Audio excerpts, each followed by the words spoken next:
What is going on, everyone? Welcome back to another video, another day, another dollar, or another dollar lost, depends on how you look at it. We're going to be looking at our futures contract, looking at the SPY ES Future 500, S&P 500, whatever the hell you want to call it. Be looking at NVDA, and we'll be looking at CAVA, C-A-V-A. Couple trades that I took today. Couple winners, couple losers, bigger losers than the winners, and unfortunately red on the day. So we'll go ahead and dive right into our S&P 500 futures contract, kind of give an update on what we're looking like here. We'll look at the three time frames: monthly, weekly, daily, and then we'll dive into our 30-minute time frame, get into the nitty-gritty technical analysis there, discuss a couple trades that I took on the day, and then roll into the NVIDIA trade that I took today that was a loss, and then roll into the CAVA trade today that I took that was a rather good trade. Probably should have held on, but I'll take the profits after taking some losses today to kind of ease it out. All right, so we are looking at the monthly on our futures contract. All right, so the monthly is in a one time framing up state, meaning we are breaking out of this balance, right? We were trading within this channel. This high right here, 58.25. This low right here, 49.91.25. And we were trading inside of that. Well, we broke above that come the beginning of this month, and we are one time framing up. All right. Technically, you're one time framing up 2 months in a row, but I said that last month we only slightly stretched that balance to the upside. I wanted to see this month get above it. So if you were somebody that had your balance high right around this level, around this 53.24 level, then you're one time framing up 2 months in a row. Or if you're somebody like myself who said we slightly stretched it, then that was your level, and we're one time framing up just for this month. Either way, the monthly is in a bullish mode, grind to the upside, and we'd like to see really good extension to the upside continue on the monthly. Now our weekly, all right, our weekly was also in a similar balance. All right, the weekly was also in a similar balance. Last week we broke out of that balance to the upside, so we are one time framing up on the weekly as well, meaning we're setting higher highs, higher lows. The trend is beginning to move to the upside in the weekly as well. So far this week is an inside week, and we'd like to take out last week's high of 53.85.50. Do not want to take out last week's low of 42 or 52.46.75. If we take out last week's low, then this market will come back into a balance once again, and that would be a no-go for the buyers. The bulls do not want to see that. They want to continue the trend to the upside, keep it strong, keep it chugging along. All right, and as far as our daily goes, let's look at our daily here. Our daily is in a balance. Okay, so our daily is chopping around in a multi-day balance. We are in a nice little 4-day balance. Okay, you can call it a 3-day balance, you can call it a 4-day balance. I'm calling it a 4-day balance because I want buyers to prove to me that they are strong as they seem. Today was a very strong grind to the upside, but volume was light, range was small. Inside day is kind of what we ended up with on that side of things. But look at what the 20-day moving average is. Just hovering right around where I have my balance low. I'm using the 5th low, last Wednesday's low, 53.06.75, or excuse me, 53.06.50 is what that should be. Oh, wow, this is 74. But 53.06.50 is last Wednesday's low, and that is my balance low. Now you can use this low here if you'd like, and say that we are in a 3-day balance, but I am looking for a nice little 4-day balance and see if we test this end of the range. If we do test this end of the range and hold here, I'm going to be looking to get long some SPY calls to swing for like a week or two. Obviously, my stop would be below the 5,300 level. If we push below that, then obviously we are one time framing down. Right now we are near our balance high. 53.85 is our balance high, 53.85.50 to be exact. If we break above that balance high here, we'll begin to one time frame up in the daily. So the monthly's one time framing up, meaning we're setting higher highs, higher lows. Same thing in the weekly. The daily lagging a little bit behind after we came back into a balance on Friday. And then today ended up holding Friday's low and kind of just grinding back up towards the highs. Now, there are two areas of interest that we're kind of just playing in. We're going to dive into our 30-minute time frame here. Two areas of interest that we're more or less just kind of playing inside of. If I take away all these destinations and we kind of look at what happened on Wednesday, all right, let's look at where Wednesday's lower distribution is located. I'm gonna highlight there. All right, this is going to be the lower distribution. I'm not even going, we're just going to keep it highlighted as such. And then Wednesday's upper distribution is going to be from here. Let me highlight from there to there. All right, that was Wednesday's upper distribution. Okay, so far the last 3 trading days, today, Friday, Thursday of last week, we've pretty much traded in the upper distribution from that Wednesday or slightly above it. And each time we've gotten slightly above it, we've had a hard time pushing higher. So far, finding any acceptance and really extension above the 53.67 level has been kind of dull until today. Today we got above it 1-2 times, rolled over, once again pushed above it, kind of rolled over, and then closed above it today. So if we tomorrow, if we come out of this inside day, keep in mind it was an inside day. If we come out of Friday's range, which was from here to here, if we come out of this inside day, right, and taking out today's high, your target's going to be that 85 level, and you'll monitor it for continuation or lack of. Okay, so that would be a very, very positive thing for the buyers. Now, on the other hand, today was not only an inside day, but it was also its own double distribution day. Would you look at that? Ugh, I hate that I made that so ugly. But it was a double distribution day like we had back on Wednesday. Very strong trend day up. Signified the double distribution by this area right here where there was a set of single prints or an intraday gap, if you will. Same thing more or less happened today where we had several sets of single prints that held and then another distribution up here. So after today we pushed lower, held Friday's low. We kind of just went on this relentless grind to the upside with several sets of single prints. Let me pull up the destinations here. With several sets of single prints, you can see by the spacings here: single print start, single print fill, single print start, single print fill, single print start, single print fill. Several sets that were created. We actually had 4 sets that were created until we finally stopped the one-time framing, rolled over a little bit, filled the first set, and kind of held the larger set of the 4 before getting a nice reversal bar back to the upside. So a double distribution day in the ES, but also an inside day. So a very positive day for the buyers nonetheless. All right, so as far as destinations go for the ES futures contract, you want to remain inside this upper distribution, right? Keep in mind today was a double distribution. This area here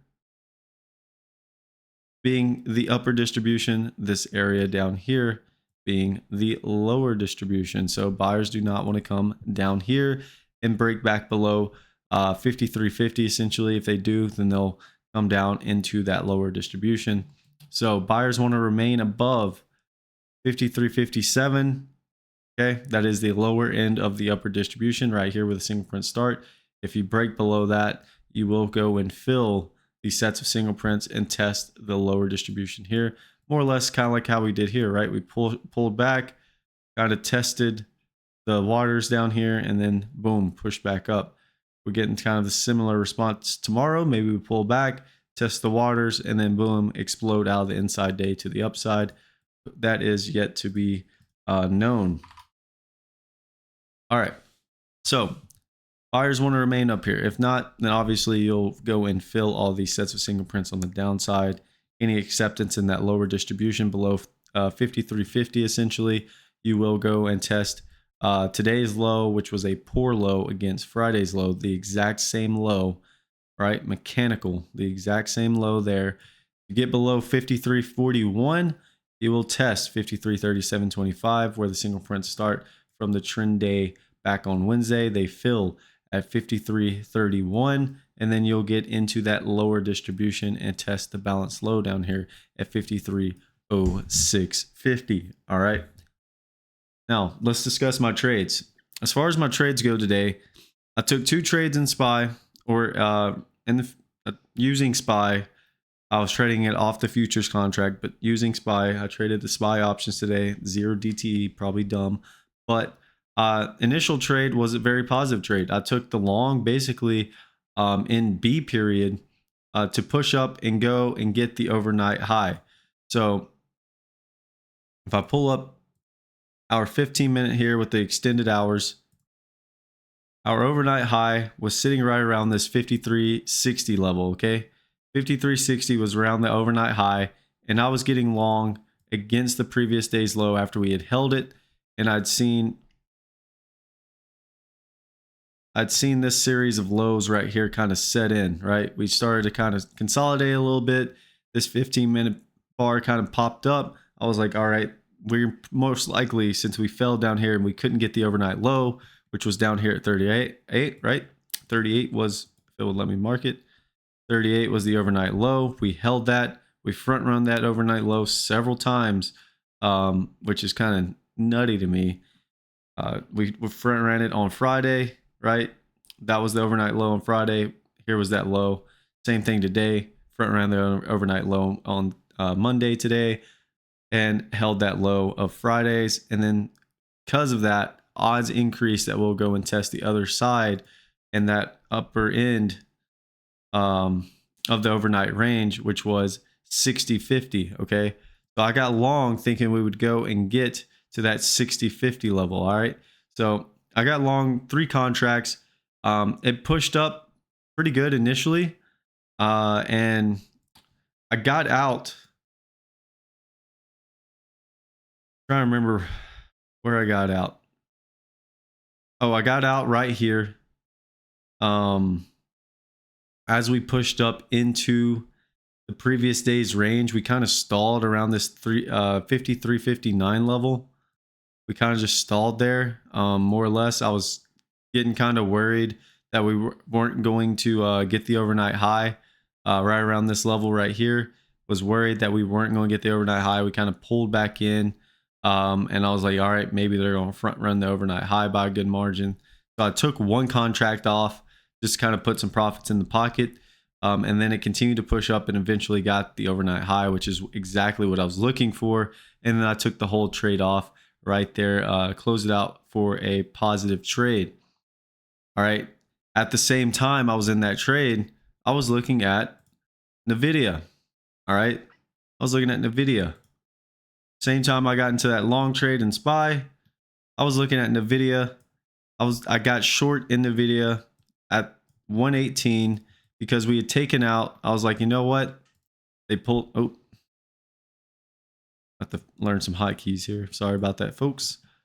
Hopefully you're following along. But we had pulled back pretty good on Thursday. Friday we kind of just consolidated a little bit. Took out the previous day's low here. Set a new low and then kind of just grinded back up, but nonetheless couldn't really find acceptance back over 5120, or not 51, excuse me, above 121. So today when we pulled back pretty aggressively, took out Friday's low, which was at 118.02, we took it out by a pretty good margin, right? We took it out by a whole dollar. We began to push back up, and once we got back to that 118 level, right around this level right here, 118.71, I got short the 118 puts, okay? Because I was thinking maybe there'll be some profit taking in this market. Obviously, I was wrong, right? But I was like, maybe there'll be some profit taken in the market and they'll go and fill this gap on the daily chart in NVIDIA. They do have a gap. Let me pull up the daily chart. Very tiny gap, but there's a gap right here that fills at the high of 116.60. All right, today's low was 117 and a penny. All right, so they had about 30 more cents to the downside to fill that gap, and they held it which I was not expecting, especially since we took out the previous day's low and the market was kind of looking weak as far as the NASDAQ goes. So I was thinking maybe this market would roll over and then NVIDIA would kind of get going to the downside and get into these areas right here around the 116 level, which would have put me about $2 in the money. But instead, it pushed up. I had my stop right here at the 119 level. What was it? 119.84. I was using this 15-minute high right here as my out. As soon as we got above 119.84, I took the trade off for about an $85 loss, which, you know, kind of ate away at the SPY profits that I had taken. So that was kind of a loser there. And then I also took a trade in CAVA. I took a long in CAVA, actually. The CAVA long was a really good long. I took a, what was it? I took the 80. What did I take? I'm trying to think. I bought the 86. That's what it was. I bought the 86 calls. All right, because at the time it was in the money. Basically off the first candle of the day, I was long the 86 calls. It pulled back. I got a little worried, but I was like, you know what? It's holding a pretty good area here. As far as their chart goes, their chart was looking pretty decent, especially since they were holding the 20-day moving average. But they had pulled back already, right? They came back into a balance, held their or stretched their balance low, popped up, was still in a balance. They one time frame down, and then they had an inside day today, which they were coming out of an inside day to the upside. So just like any inside day setup, as well as them holding their 20-day moving average, when you're coming out of an inside day, you want to monitor, go with it, or monitor it for continuation, right? So I was monitoring it, and I was going with the trend that was trying to do here. And then I had my stop below this 180, or not 180, excuse me, below this 84.15 level. I had my stop below, just below there, because that's where the 20-day moving average was hovering right around. And had it taken it out, I would have obviously gotten out for a loss, but stayed into it. Probably should have added to the position instead near the lows here, but it did pop back up and grinded all the way towards the highs today around 89.15. Whenever it printed around 89, it began to pull back in. I took the trade off for about a $95 win on that. And then good old SPY and ES. SPY and ES. So I'd taken a loss in NVIDIA at that point, right? I was up on the day in CAVA. I initially made a pretty good trade in SPY off the bottom, off the lows, coming back into the day's range and value, pushing up to get the overnight highs. That was a really good trade. And then after that trade on the long side, I was thinking, you know what? Maybe we'll come back in and we won't hold this trend day, and we'll come back and fill some of these single prints on the downside. I was also looking at the time. Let me, if I can, hello? I was looking at the 1 minute chart as well. We had grinded up, okay? And I was looking for us to pull back into the 144, get below the 144 simple moving average, which was hovering right around down here. So I was short on the way up. What was it, 534 puts, I think, 533 puts, one of the two, but I was short. I got in early. I was looking for more or less a big, a quick pullback because when you have an inside day and you're in a balance, the market tends to not hold trend very frequently, and we were holding trend, which was kind of worrisome. We did eventually pull back, and I was greedy. There was a point where I had 6 contracts on. I was in the money pretty good, and I could have taken it off for a good, I think it was like a $150 gain on that trade alone. And we were consolidating right around here, but I was more or less looking for us to get back to VWAP, and VWAP at the time was sitting around 52.91, which would put the market down here at where the single prints began in C period at 52.50, and I had my offer sitting in there around, I think it was like dollar 50 is what I was shooting for. I was offering them at $1.50 for those contracts. And actually, I could probably pull it up here. Here's the contract that I was trading. The 535 puts, excuse me. That's what I was trading.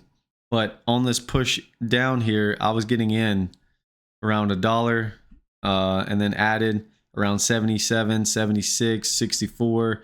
I was buying in this area, and then it popped up to $1.07. I was in the money pretty good there, and I should have gotten out, but I was looking more or less for us to come back up to this $1.50 area, which was exactly where this 52.50 area was and where the VWAP area was. So I was thinking, all right, maybe we can get more liquidation on this pullback that we had, which obviously didn't happen. And I should have taken it off, but by the time I had the opportunity to look back at the screen, it popped up. We were sitting at a new high on the day. We came in a little bit and we were kind of just holding. So I was like, you know what? I'm just going to get out of this for a nasty little loss. Took about a $200 loss on that.